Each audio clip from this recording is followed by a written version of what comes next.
Welcome to the Clipper channel. In today's video, I'll guide you how to buy Discord Nitro subscription. Now, at first, what you have to do is just go to your search button. In here, type Discord. Under best matches, you should find Discord. Just click on open.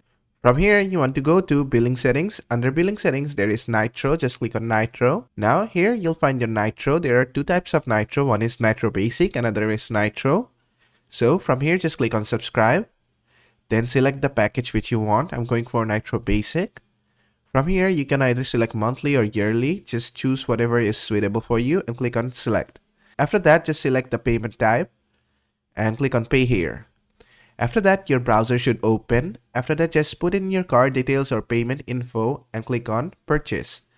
After the purchase has been completed, you'll see your subscription has been activated. And after that, you can just close everything. And you have successfully bought Discord Nitro.